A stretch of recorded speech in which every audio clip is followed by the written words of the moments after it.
Hello everyone, आप सभी का स्वागत है Rohit railway TM four class में। अगर आप भी रेलवे ग्रुप डी की तैयारी करना चाहते हैं तो इस वीडियो को पूरा देखिएगा। इसमें साइंस के 32 एमसीक्यू प्रश्न है और सभी प्रश्न बहुत ही महत्वपूर्ण है। तो चलिए आज का पहला प्रश्न देखते हैं। आज का पहला प्रश्न है कि वस्तु की मात्रा बदलने पर अपरिवर्तित रहेगा। वस्तु की मात्रा बदलने पर अपरिवर्तित कौन रहेगा दोस्तों? तो ये घनत्व अपरिवर्तित रहता है। वस्तु की मात्रा अगर बदल भी देते हैं तो ये घनत्व अपरिवर्तित रहेगा। तो ऑप्शन डी इसका राइट आंसर हो जाएगा। घनत्व को इंग्लिश में डेंसिटी बोलते हैं और द्रव्यमान को वॉल्यूम, द्रव्यमान को मास बोलते हैं और आयतन को वॉल्यूम। आयतन जो है उसको इंग्लिश में वॉल्यूम बोलते हैं, भार को वेट बोलते हैं। तो राइट आंसर इसका डी हो जाएगा, घनत्व। आगे बढ़ते हैं। अगला नंबर प्रश्न है, यदि सरल लोलक की लंबाई 4% बढ़ा दी जाए तो उसका आवर्तकाल क्या होगा? यदि सरल लोलक की लंबाई 4% बढ़ा दी जाए तो उसका आवर्तकाल क्या होगा? तो ये 2% बढ़ जाएगा। ऑप्शन बी इसका राइट आंसर हो जाएगा कि 2% इसका आवर्तकाल बढ़ जाएगा। तो राइट आंसर ऑप्शन बी हो जाएगा। आगे बढ़ते हैं। अगला नंबर प्रश्न है कि जब कोई वस्तु ऊपर से गिराई जाती है तो उसका भार होता है। जब कोई वस्तु ऊपर से गिराई जाती है तो उसका भार क्या होता है? तो ये परिवर्तनशील होता है। भार इसका परिवर्तनशील होता है। तो ऑप्शन सी इसका राइट आंसर हो जाएगा। आगे बढ़ते हैं। अगला नंबर प्रश्न है कि जब एक गैस के पात्र में दबाव बढ़ाया जाता है, जब एक गैस के पात्र में दबाव बढ़ाया जाता है तो उसका द्रव्यमान क्या होगा? उसका द्रव्यमान क्या हो जाएगा दोस्तों? तो ये स्थिर रहेगा। अगर जब कोई गैस के पात्र में अगर प्रेशर बढ़ाते हैं तो उसका जो मास है वो स्थिर रहेगा। तो ऑप्शन डी इसका राइट आंसर हो जाएगा, स्थिर रहेगा। अगर आप लोग को ये वीडियो अच्छा लग रहा है तो वीडियो को लाइक करिएगा। चैनल पर नए हैं तो चैनल को सब्सक्राइब कर लीजिएगा। आगे बढ़ते हैं कि तांबे की गेंद को गर्म करने पर इसका घनत्व क्या होगा? तांबे की गेंद को गर्म गर्म करने पर इसका घनत्व क्या होगा? तो वो घट जाएगा। ऑप्शन बी इसका सही उत्तर हो जाएगा, ये घट जाएगा। देखिए दोस्तों, इसमें साइंस के बहुत ही महत्वपूर्ण प्रश्न हैं और सभी प्रश्न आप लोग को एग्जाम में देखने को मिल सकता है। आगे बढ़ते हैं। अगला नंबर प्रश्न है कि ऊंचाई बढ़ने से वायुमंडलीय दाब पर क्या प्रभाव पड़ता है? ऊंचाई बढ़ने से वायुमंडलीय दाब यानी एटमॉस्फेरिक प्रेशर पर क्या प्रभाव पड़ेगा? तो ये क्या होता है? तो ये घट जाता है। अगर ऊंचाई जैसे ही बढ़ेगा वायुमंडलीय दाब वो घटता चला जाएगा। वो ऑप्शन बी इसका राइट आंसर हो जाएगा। आगे बढ़ते हैं। अगला नंबर प्रश्न है कि दाब बढ़ने पर बर्फ का गलनांक क्या होता है? दाब बढ़, मान लेते हैं कि ये बर्फ है, बर्फ का टुकड़ा, और इस पर हम दाब लगा रहे हैं। तो दाब लगाएंगे तो बर्फ का गलनांक क्या होगा दोस्तों? तो ये घट जाएगा। बर्फ का गलनांक क्या होगा? वो घट जाएगा। ऑप्शन ए इसका सही उत्तर हो जाएगा।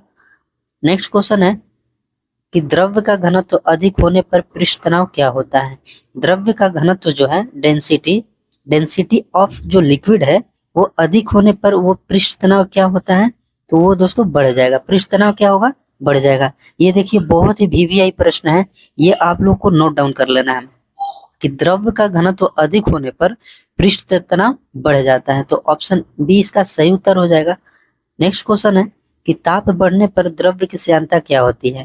ताप यानी टेम्परेचर बढ़ने पर द्रव्य की श्यानता क्या होती है? ताप कहिए यानी हीट कहिए, इसको हीट भी बोल सकते हैं कि अगर हीट बढ़ने पर द्रव्य की श्यानता क्या होती है? तो वो घट जाती है। ये भी बहुत बढ़िया प्रश्न है दोस्तों, वीवीआई प्रश्न है। ये सभी प्रश्न आप लोग नोट डाउन कर लीजिएगा कि ताप बढ़ने पर द्रव्य की श्यानता घट जाती है और द्रव्य का घनत्व अधिक होने पर पृष्ठ तनाव बढ़ जाता है। आगे बढ़ते हैं दोस्तों। अगला नंबर प्रश्न है कि ताप बढ़ने पर गैस की श्यानता, ताप बढ़ने पर गैस की श्यानता क्या होती है? ये बढ़ जाती है। ऑप्शन बी इसका सही उत्तर हो जाएगा कि बढ़ जाएगा। वहां पर क्या था दोस्तों? वहां पर था कि ताप बढ़ने पर द्रव की श्यानता, द्रव, यहाँ पर क्या पूछ रहा है कि द्रव्य की श्यानता क्या होती है? ताप बढ़ने पर वो घट जाती है। और यहाँ है कि ताप बढ़ने पर गैस की श्यानता क्या होती है? तो गैस की श्यानता बढ़ जाती है। तो ऑप्शन बी इसका सही उत्तर हो जाएगा। नेक्स्ट क्वेश्चन है कि एक लड़की झूला झूल रही है, उसके पास एक अन्य लड़की आकर बैठती है, तो झूले का आवर्तकाल क्या होगा? बहुत ही बढ़िया प्रश्न है कि एक लड़की झूला झूल रही है, उसके पास एक अन्य लड़की आकर बैठती है, तो झूले का आवर्तकाल क्या रहेगा? तो ये अपरिवर्तित रहेगा। ऑप्शन डी इसका सही उत्तर हो जाएगा, अपरिवर्तित रहेगा। नेक्स्ट क्वेश्चन देखते हैं कि पानी से भरे एक बर्तन में बर्फ का एक टुकड़ा तैर रहा है। पानी से भरे एक बर्तन में बर्फ का एक टुकड़ा तैर रहा है। पूरी बर्फ पिघलने पर बर्तन का जो जल स्तर है वो क्या होगा? बर्तन का जो जल स्तर है वो अपरिवर्तित रहेगा। तो ऑप्शन सी इसका राइट आंसर हो जाएगा, अपरिवर्तित रहेगा। ये देखिए दोस्तों, ये टेस्ट पेपर सेट नंबर 36 है। इससे पहले 1 से 35 तक मैं सेट करा चुका हूँ। अगर आप लोग नहीं देखे हैं तो आप लोग मेरे चैनल पर जाकर देखिएगा, वहां पर प्लेलिस्ट बना दिया हूँ।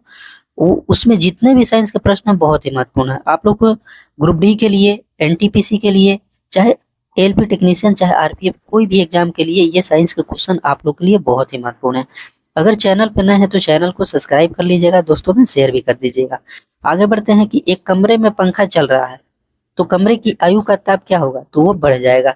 एक कमरे में पंखा चल रहा है तो कमरे की वायु का ताप क्या होगा, वो बढ़ जाएगा। तो ऑप्शन बी इसका सही उत्तर हो जाएगा। आगे बढ़ते हैं, अगला नंबर प्रश्न है कि कमरे में रखे रेफ्रिजरेटर का दरवाजा खोल दिया जाए तो कमरे का ताप क्या हो जाएगा, तो वो बढ़ जाएगा। कमरे का टेम्परेचर जो है वो बढ़ जाएगा। तो ऑप्शन ए इसका सही उत्तर है। नेक्स्ट क्वेश्चन देखते हैं कि किसी चुंबक को गर्म करने पर उसका चुंबकत्व क्या होगा, यानी जो चुंबक को गर्म कर रहे हैं तो चुंबक का जो गुण है वो क्या हो जाएगा, तो वो नष्ट हो जाएगा। ऑप्शन डी इसका राइट आंसर हो जाएगा, वो नष्ट हो जाएगा।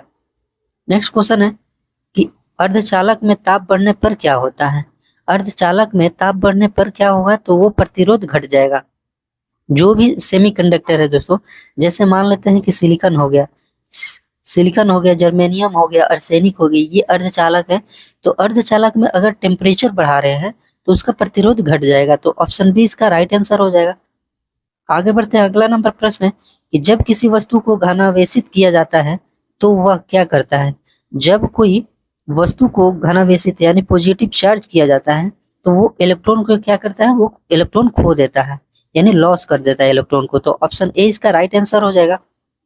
आगे बढ़ते हैं, अगला नंबर प्रश्न है कि जल में गैसों की विलेयता ताप बढ़ने से क्या होगा। जल में गैसों की विलेयता ताप बढ़ने से क्या होता है, तो वो घट जाता है। विलेयता ताप बढ़ने से वो घट जाता है। जल में गैसों की विलेयता क्या होती है, जब ताप बढ़ता है यानी टेम्परेचर बढ़ता है दोस्तों, तो उसकी जल में गैसों की विलेयता घट जाती है। तो ऑप्शन बी इसका राइट आंसर हो जाएगा। ये भी वीवीआई प्रश्न है दोस्तों, आप लोग को ये लिख लेना है, चाहे बढ़िया से याद कर लेना है। नेक्स्ट क्वेश्चन है कि पृथ्वी तल से ऊपर या नीचे जाने पर गुरुत्वीय त्वरण का मान क्या होता है। पृथ्वी तल से आप ऊपर जाइए चाहे नीचे जाइए तो गुरुत्वीय त्वरण का मान यानी छोटा वाला जो जी का मान है वो घट जाएगा। तो ऑप्शन ए इसका राइट आंसर हो जाएगा। और छोटा वाला जी का मान कितना होता है, 9.8 मीटर पर सेकंड स्क्वायर, 9.8 मीटर पर सेकंड स्क्वायर जो कि जी का मान होता है। आगे बढ़ते हैं, अगला नंबर प्रश्न है कि यदि दूध से क्रीम को अलग कर दिया जाए तो दूध का घनत्व क्या होगा। यदि दूध से क्रीम को अलग कर दिया जाए तो दूध का घनत्व क्या होगा, तो ये बढ़ जाता है। इसका जो घनत्व है वो बढ़ जाएगा दूध का। तो ऑप्शन सी इसका सही उत्तर हो जाएगा। आगे बढ़ते हैं, अगला नंबर प्रश्न है कि जब बर्फ पिघलती है तो उसका आयतन क्या होगा। जब बर्फ पिघलती है तो उसका आयतन क्या होगा दोस्तों, तो वो आयतन उसका घट जाता है, आयतन घट जाएगा इसका। जब बर्फ जैसे मान लेते हैं कि ये बर्फ है, बर्फ जब पिघल रहा है तो इसका आयतन क्या होगा, धीरे धीरे घटता चला जाएगा। तो ऑप्शन बी इसका सही उत्तर हो जाएगा। नेक्स्ट क्वेश्चन है कि यदि वस्तु की चाल आधी कर दी जाए तो गतिज ऊर्जा होगा दोस्तों। अगर गतिज ऊर्जा का फॉर्मूला क्या होता है कि 1/2 mv², ठीक है, 1/2 mv²। यदि वस्तु की चाल आधी कर दी जाए और चाल ये जो है इसको आधा कर देते हैं तो उसका गतिज ऊर्जा क्या हो जाएगा, तो ये चरगुनी हो जाएगी दोस्तों। वो क्या होगा, वो ये 1/4 रह जाएगी। 1/4 यहाँ पर, 1/2 है, 1/2 यहाँ पर, तो 1/4 हो जाएगा, तो ये 1/4 रह जाएगी। तो ऑप्शन बी इसका सही उत्तर हो जाएगा कि यदि वस्तु की चाल आधी कर दी जाए तो गतिज ऊर्जा 1/4 रह जाएगी। ऑप्शन बी इसका सही उत्तर हो जाएगा। आगे बढ़ते हैं, अगला नंबर प्रश्न है कि झरने में जब जल ऊंचाई से गिरता है तो इसका ताप क्या होता है, तो ये बढ़ जाता है। इसका ताप क्या होगा, टेम्परेचर वो बढ़ जाएगा। जब झरने में जल ऊपर से अगर ऊंचाई से गिर रहा है तो उसका ताप ऑब्वियसली आप लोग जानते हैं कि वो बढ़ जाता है। तो ऑप्शन बी इसका सही उत्तर हो जाएगा। नेक्स्ट क्वेश्चन है कि किसी पेंडुलम की लंबाई दुगनी कर देने पर उसका आवर्तकाल क्या होगा। अगर किसी पेंडुलम की लंबाई अगर दुगनी कर दिया जाए तो उसका आवर्तकाल क्या हो जाएगा, √2 गुना बढ़ जाएगा, √2 गुना बढ़ जाएगा। तो ऑप्शन डी इसका सही उत्तर हो जाएगा दोस्तों। आगे बढ़ते हैं, अगला नंबर प्रश्न है कि पत्थरों से भरी कोई नाव नदी में तैर रही है, यदि सारे पत्थर नदी में गिरा दिया जाए तो पानी का जल स्तर क्या रहेगा? तो पानी के जल स्तर में कोई चेंज नहीं रहेगा दोस्तों, वही रहेगा। तो ऑप्शन सी इसका सही उत्तर हो जाएगा, वही रहेगा।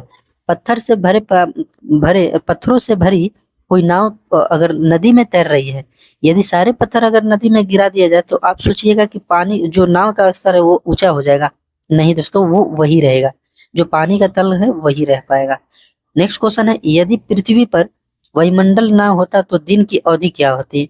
अगर पृथ्वी पर वायुमंडल ना होता तो दिन की अवधि यो कम हो जाती। ऑप्शन ए इसका सही उत्तर हो जाएगा, कम होती।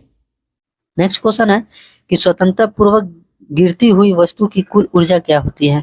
स्वतंत्रता पूर्वक गिरती हुई वस्तु की कुल ऊर्जा क्या होगी? तो वो नियत रहेगी। तो ऑप्शन सी इसका राइट आंसर हो जाएगा, नियत रहे, कांस्टेंट रहेगा। नेक्स्ट क्वेश्चन है कि जब जब कांच की छड़, देखिए दोस्तों, जब कांच की छड़ को रेशम से रगड़ा जाता है तो उस पर क्या चार्ज होता है, कैसा चार्ज होता है दोस्तों? तो ये पॉजिटिव चार्ज हो, यानी घनावेशित चार्ज होता है। जब कांच की छड़ को रेशम से रगड़ा जाता है तो उस छड़ पर घनावेशित चार्ज हो जाता है। तो ऑप्शन सी इसका सही उत्तर हो जाएगा। अगला प्रश्न है कि यदि किसी साबुन के बुलबुलों को आवेशित किया जाए तो उसका आकार क्या होगा? तो वो आकार उसका बढ़ जाएगा। यदि किसी साबुन के बुलबुले को आवेशित किया जाए तो उसका आकार बढ़ जाता है। तो ऑप्शन बी इसका सही उत्तर हो जाएगा। अगला प्रश्न है कि ताप बढ़ने पर सिलिकॉन का प्रतिरोध क्या होता है? ताप बढ़ने पर सिलिकॉन, यानी सिलिकॉन भी एक अर्धचालक है, तो उसका प्रतिरोध घट जाएगा। तो ऑप्शन सी इसका राइट आंसर हो जाएगा। नेक्स्ट क्वेश्चन है कि भूमध्य रेखा से ध्रुवों की ओर जाने पर गुरुत्वीय त्वरण का मान क्या होता है? तो वो बढ़ जाता है। भूमध्य रेखा से अगर ध्रुवों की ओर जाइएगा तो गुरुत्वीय त्वरण का मान बढ़ जाएगा। तो ऑप्शन ए इसका राइट आंसर हो जाएगा। इस वीडियो का लास्ट क्वेश्चन है कि लोहे में जंग लगने पर उसका भार क्या होता है? लोहे में जंग लगने पर उसका भार बढ़ जाता है। ऑप्शन सी इसका राइट आंसर हो जाएगा, बढ़ जाएगा। आप लोग को ये वीडियो कैसा लगा कमेंट बॉक्स में जरूर बताइएगा। चैनल पे नए हैं तो चैनल को सब्सक्राइब कर लीजिएगा। ये वीडियो आप लोग अगर वीडियो अच्छा लगा हो तो वीडियो को लाइक कर दीजिएगा और चैनल को सब्सक्राइब कर लीजिएगा। कमेंट में जरूर बताइएगा कि आप लोग को ये वीडियो कैसा लगा और आप लोग किस एग्जाम की तैयारी करते हैं। मैं दोस्तों आप लोग को उस एग्जाम की तैयारी करा दूंगा। चलिए तो आज के वीडियो में इतना ही। जय हिंद।